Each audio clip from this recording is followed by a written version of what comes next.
गया में दिग्मनी global school के विद्यार्थी अब विज्ञान, तकनीक, प्रौद्योगिकी और गणित में दक्ष बनेंगे। उन्हें करके सीखने का मौका मिलेगा। इसके लिए विद्यालय में स्टीम लैब की स्थापना की गई है। ये स्टीम लैब बिहार क्षेत्र का पहला स्टीम लैब है। इसे लेकर गया क्षेत्र के बच्चे उत्साहित हैं। इस अवसर पर स्कूल के chairman Alok Ranjan, IAS coach एवं केशव पांडेय ने लैब का उद्घाटन किया।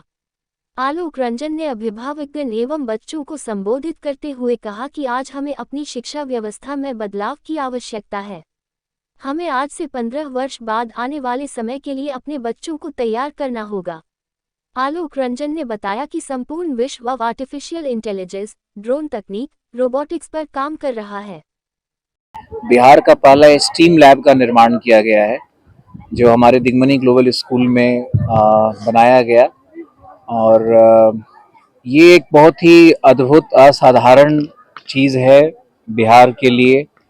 इसलिए हम ऐसा कह रहे हैं क्योंकि इस तरह का लैब कहीं बिहार में नहीं है, क्योंकि बिहार में कोई टेक्नोलॉजिकल लर्निंग नहीं है कहीं भी। स्टीम लैब के अंतर्गत हम लोग कई चीज़ों को सिखाते हैं या सिखाएंगे, जैसे एआई, आर्टिफिशियल इंटेलिजेंस पे ये लैब बनाया गया है।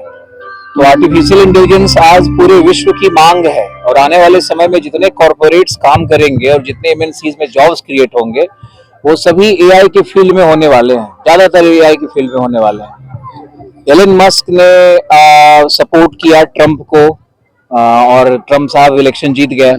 अब एलन मस्क हैं, वो एआई के बहुत बड़े क्या कहें उनको, कि एक इंटरप्राइजर हैं, एक एंटरप्रेन्योर हैं, और एआई के फील्ड में ही वो कार्य करते हैं।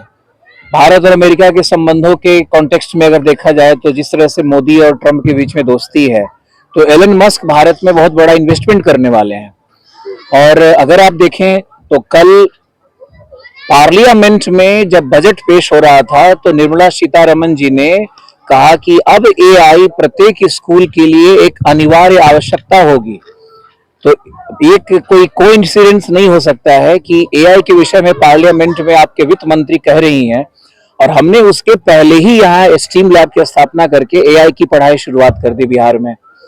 तो इसका एक सिंपल सा अर्थ है कि चूंकि हमारी शिक्षा दीक्षा सब बाहर में हुई, ईश्वर के आशीर्वाद से, माता पिता के आशीर्वाद से, तो मुझे इन चीज़ों का एक इंट्यूशन है कि आने वाले समय में जो बिहार के लोगों को, बच्चों को जॉब मिलेगी, जो करोड़ों का पैकेज लोग लेना चाहेंगे, तो वो पैकेज सिर्फ एआई के फील्ड में मिल सकता है, और अब किसी फील्ड में नहीं मिलेगा। क्योंकि आईआईटी मुंबई में आप देखेंगे, सिविल्स में, मैकेनिकल इंजीनियरिंग में सारे के सारे बच्चे अनएम्प्लॉयड रह जा रहे हैं।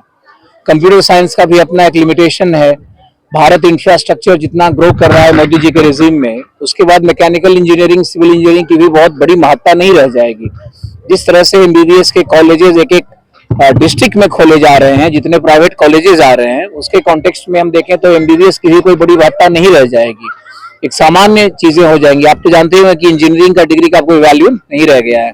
इसी तरह से एमबीबीएस का भी वैल्यू बहुत नहीं रहेगा, और नए फील्ड ऑफ स्टडी, नई दिशा में दुनिया प्रगति कर रही है, और वो जो दिशा है वो सिर्फ एआई है। आर्टिफिशियल इंटेलिजेंस को हम थोड़ा एक्सप्लेन करना चाहेंगे कि जैसे आप अगर मोबाइल में कुछ कहते हैं कि मोबाइल में आपने कह दिया कि हमारा छत चू रहा है, तो आप देखेंगे कि सारा जितना भी एडवर्टीजमेंट आपके मोबाइल पे आता है, वो छत को चूने से कैसे बचाएं, ऐसे ही आने लगता है।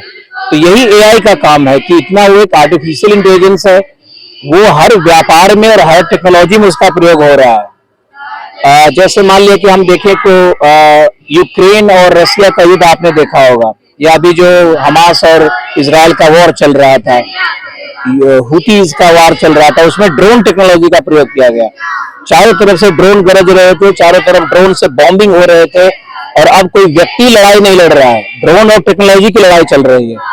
तो आने वाले समय में जो डिमांड आने वाला है वो सिर्फ एआई से आने वाला है, क्योंकि सारे ड्रोन टेक्नोलॉजी तो एआई पे आधारित है।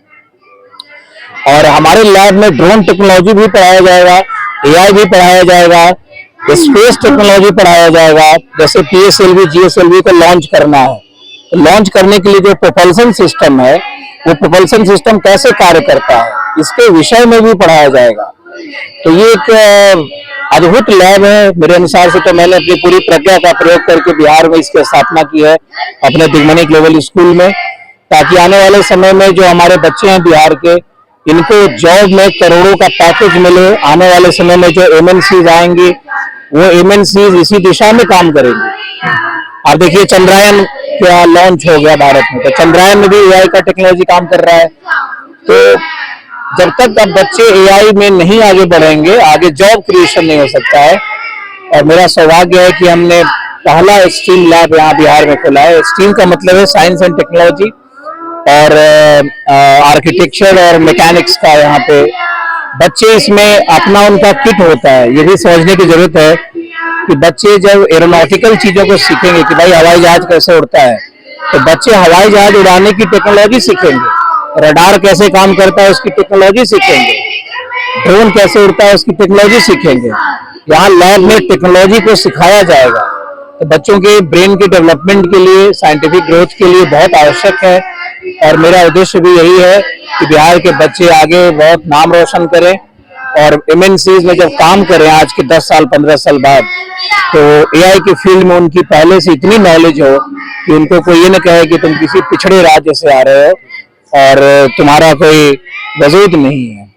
परिचय बताइए सर। मेरा नाम आलोक रंजन है, मैं आईएएस कोच हूँ बेसिकली। मैं